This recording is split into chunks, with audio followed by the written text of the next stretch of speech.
it's more important than ever to promote more sustainable types of fishing. Weddings in general leave a huge carbon footprint.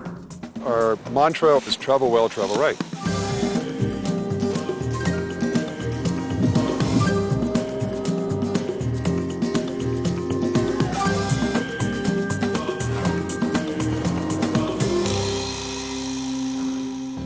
Welcome to Save My Planet. I'm Stephen Brooks, here in beautiful Costa Rica, where sustainable tourism has made a real difference for the country and its people.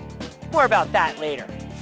First, from tuna to abalone, we eat huge amounts of seafood, and our growing appetites have led to some harmful fishing practices and created big problems for marine life. The good news is there's plenty of things we could do to help keep our oceans healthy and our bellies full.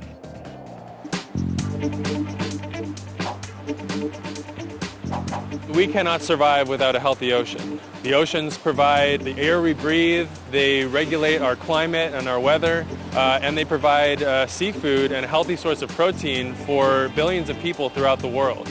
The ocean is threatened now as never before. Overfishing is rampant and more stocks are now depleted than they ever have been. Since the 1950s, for example, we're eating 8 times the amount of seafood, which is essentially all being pulled out of the ocean or farmed.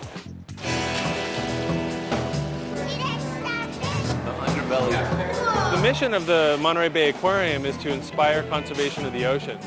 We take all of the research that we do and we put it into recommendations of what type of seafood is ocean healthy. What really makes seafood sustainable is actually fairly simple. It's that you're not taking out more than the ocean can provide, and you're not having impacts on the overall marine ecosystem in the process. Both commercial fishing and farming, or aquaculture, can cause serious damage when they're not done right. Some of the destructive fishing practices out there, like bottom trawling, are destroying the very habitats that promote the diversity of life and healthy fish populations in the ocean. We're also catching many species like sea turtles, marine mammals that are now threatened with extinction as a result of the impacts of fishing. At the same time, aquaculture has stepped in to help meet the demand for seafood, and while some aquaculture is sustainable, other forms also have a very damaging impact on the environment in terms of the pollution that comes off of the farms and also in terms of just the sheer amount of wild fish they're using to feed the farm fish. Through the Seafood Watch program, we provide information to consumers and businesses in terms of what types of seafood is more sustainable to eat and buy and sell. Right now we are in the Real Costa Cafe, one of our exhibits here at the Monterey Bay Aquarium. And this is an exhibit where visitors can come in and there's seafood on this menu that's ocean friendly and there's seafood on this menu that people should avoid. Our Seafood Watch pocket guides are put together with 3 different lists. The green is our best choices. Those are the fisheries and the fish farms where they're really doing work the right way. In the middle is our good alternatives. Those are things to eat and enjoy once in a while. They're still sustainable fisheries, but they're not as good as your best choices. There's a number of fish on the avoid list, and they're there for different reasons. Some fish are there because they're just not good choices for us to be fishing. Fish like sharks that live a long time, reproduce very slowly. Other fish are there because we've been working the fishery so extensively that we've overfished them.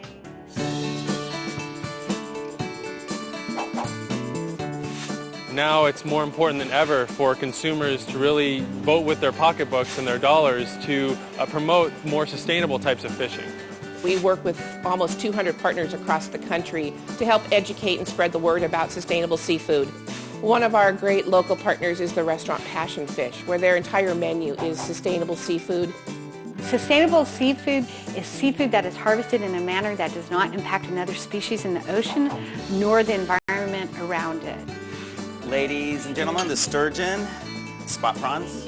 We're very lucky. We have about 7 active fishermen in the Monterey Bay Sanctuary that fish these spot prawns strictly with traps. So that makes it a very sustainable item. There's very little impact to the ocean environment and no bycatch whatsoever.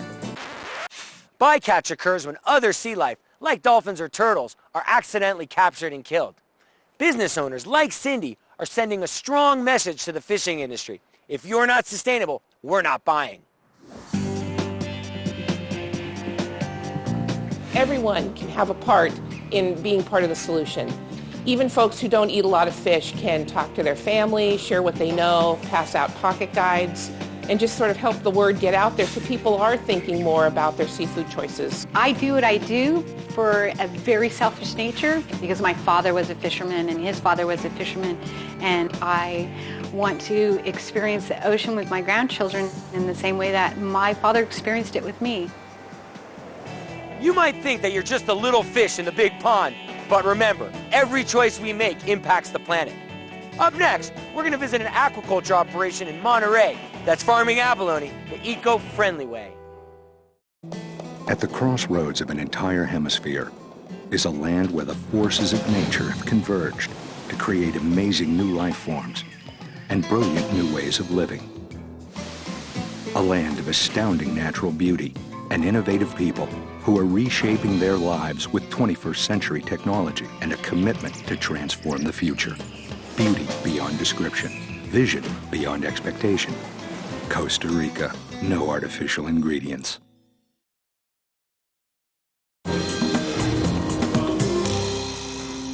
Welcome back to Save My Planet. Our appetite for seafood has caused some serious damage to our oceans. But fishing doesn't have to be unsustainable.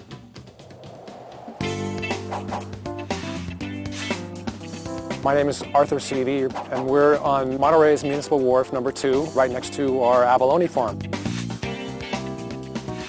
Myself and my other partners have always made the decision to be a sustainable operation, and we feel strongly that environmental sustainability is directly tied to economic sustainability. In other words, if we harm the environment that our abalone rely on for their good health and for their good growth, then our business is not going to survive very long. Sustainable practices, especially in the ocean, are so important because there's such a connection between all of the ecosystems that we depend on. And Monterey is the geographic center of the red abalone population in California.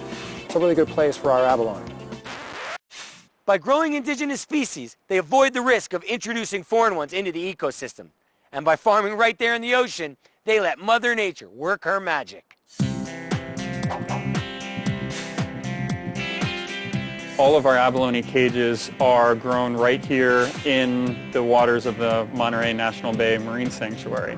The actual tides and currents help to keep the water flow, and we don't need any sort of energy or pumps to keep the whole system running. Abalone is one of the most sustainable kinds of aquaculture, and that's because shellfish consume locally produced plants. That's what they eat. Kelp is the major component in their diet in the wild. And kelp grows naturally right there, so they don't have to ship in food from across the country. Plus, these guys harvest the kelp in a sustainable way. The way that we harvest it, we're only taking the fronds that are at the surface, and so the rest of the plant is left intact to continually grow. What we're doing is essentially similar to what the waves do. We're taking the canopy at the very top, and then the kelp regrows. Kelp is an important habitat for many marine animals, and so it's important to have a sufficient canopy in the environment for all the other animals and other users of the kelp forest that need that canopy. So we don't want to over-harvest it. Whenever you're looking at sustainable fishery, one of the litmus tests that they use is whether or not that farm can continue to operate year in and year out without really changing the environment. Because we're farming an indigenous species, we really have very little impact on the surrounding ecosystem. What's directly under our wharf isn't much different than what's a few hundred yards away from it. They do a really good job of making sure that they don't have the type of disease and pollution problems, and they're not really relying on catching wild fish out of the ocean. This, to us, is what we consider a best choice that we recommend consumers look for out there in the marketplace. If we can make good choices about the seafood that we buy and the seafood that we're allowed to produce, whether it's by fishing or by farming, then we can create jobs, produce quality seafood, and generally create happiness in coastal communities. The next time you sit down for a seafood meal, remember, what you order is what they'll catch. Up next, we're going to meet a green wedding planner who's going to show us how to have fun walking down the aisle, but still only leave little carbon footprints.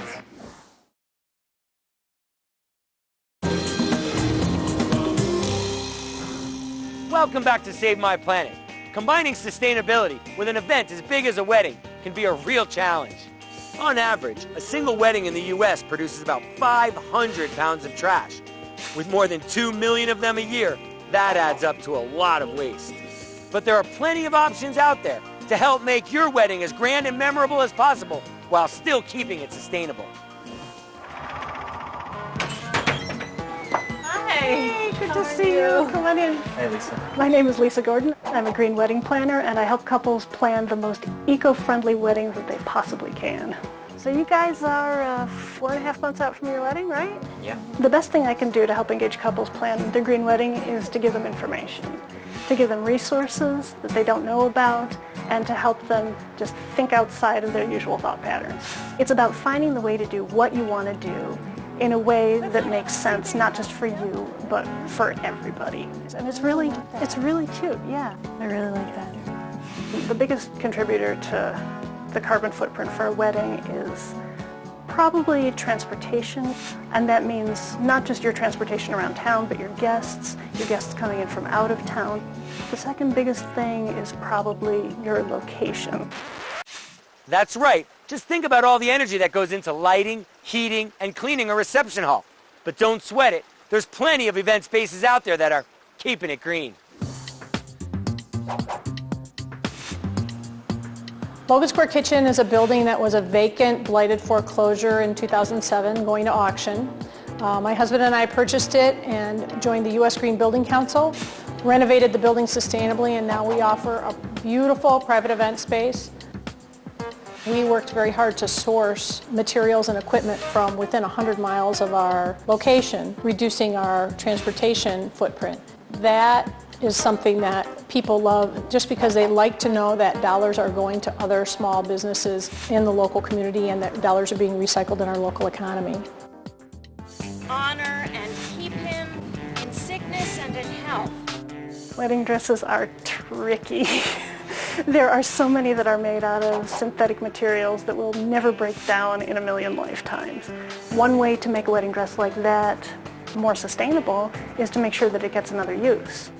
White Chicago is a designer wedding consignment store. You can think of bridal consignment as a way to recycle, restyle, and recoup. So you're recycling because you're buying a dress that was otherwise in a warehouse or, in someone's attic, under a bed, and then you can restyle it. You can really make it yours. We do a lot of different things. Add sleeves, take sleeves off, short and long, put different bustles in, and then after the wedding, you can sell it, recoup some of the money, and pass on the love, and best of all, recycle. Okay, we all know clothing can be recycled, but you can't serve your guests used food. So how do you cater an entire wedding and still be sustainable? If you want to have a low carbon footprint for the food you serve at your wedding, one way to do it is to have vegetarian food because meat contributes a lot of carbon to the atmosphere. I try to keep a whole list of vendors that I think do a good job on the eco front. There's a lot of reasons why our cakes are more green than the alternatives. In a traditional bakery, there's a lot of things that kind of go wrong. The equipment that they use is not energy efficient. There's just not a lot of care put into what happens to the earth when you make this cake. The way that we bake, we use all organic ingredients as much as we possibly can. If it's not certified organic, it's from a local farmer that we trust has never used pesticides but has not certified himself.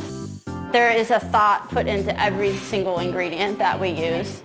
Also, to the very end, your cake gets delivered in a hybrid. So from start to finish, it's every effort of care gets put into it. Very cool. And what about the flowers?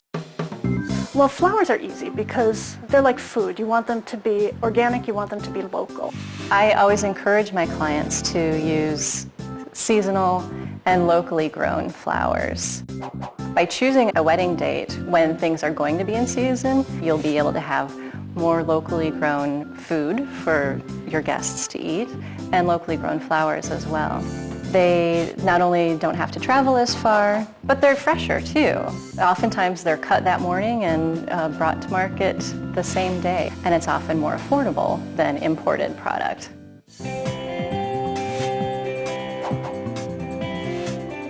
That's even easier because you know where to get recycled paper. Well, Randy and Julia found me. The fact that they were interested in sustainability issues meant that we had a lot to talk about, and it was really great to know that right off the bat. Weddings in general leave a huge carbon footprint, and so that's why it's important to us to try to have the greenest wedding we can. Going with a green wedding, I thought, well, we will have to compromise, we will have to do certain things, but it's been surprising because you can have the same quality of things that you're looking for, and at the same time you can add special touches when you ask people for help. I feel like it's more intimate and unique. It's more us. Yeah. Maybe you can't solve the problem. Maybe you can't do it at every wedding, but every little bit you can do chips away at the problem. And really it's more about getting people thinking about it than anything else. You know, you can take a green approach to any occasion, not just weddings. Whether it's birthday parties, anniversaries, or even corporate events, you can have a good time and still be sustainable. When we come back, we're going to explore what ecotourism really means and see how Costa Rica's leading the way.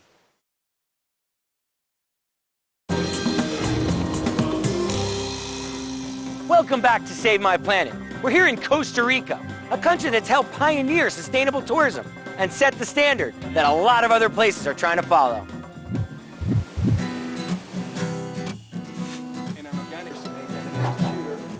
I'm here with Maria Ravella, who is the Director of Marketing of the Costa Rican Tourist Board, or the ICT. And Costa Rica's been an incredible leader for sustainable tourism for countries all over the world. Tell me, Maria, how did this get started? 10 years ago, the Costa Rica Tourist Board created a program called Certification for Sustainable Tourism. We call it CST. That is the program that really tried to measure the level of sustainability of the different properties. It follows very, very strict criteria, not only hotels, but for tour operators too. Wow. How do you rate the hotel? We have 4 pillars that we measure with different criteria. One of the pillars has to do with the way the hotel was built. The other one is energy consumption, waste management. The other one has to do with the clients, how the clients are involved with the program. And the 4th is socio-economical, all the things that has to do with the communities. So we really think that these properties and these hotels that has the CST are like a little sun in every community that really brighten up the whole community around them. I'm here with Jim DeMalis, who's the General Manager of Green Teak Hotels. And tell me, Jim, what's Green Teak? Green Teak Hotels is a group of properties that focus on sustainable hospitality. So in the group is Sicamano, Villa Blanca, and Agridoso. So tell me, what kind of sustainable programs are you incorporating into the hotels? In each of our locations, we have a program. For instance, in Villa Blanca, we're working with Imbio, reaching out and sharing the information with our guests about the impact on moths in the cloud forest. Sicamano, which is in the Central Pacific. We've got a wildlife refuge, which is adjacent to the hotel, where we have full-time biologists that help us with the research and also share that information with our guests. I'm here with Hazel Blanco, who's the Sustainability Manager over at Swiss Travel, and we've been talking a lot about the CST certification for hotels, but I understand here we're talking about a travel and transportation service, right? Yes, correct. Obviously, transportation has its environmental costs. What are you doing to minimize that? Well, we start with measuring our consumption of gas in order to calculate our emissions, and then we can compensate and offset this footprint. So right now there's a reforestation program. At the moment we plant around 3,000 trees per year. That's the amount that they have to plant every year just in order to offset their emissions. And also very small things like checking with itineraries. You know, you can reduce your emissions just by creating a very good route for the cars. That's really important, is every little thing we do there's so many of us that it becomes really a big change and really helps save the planet.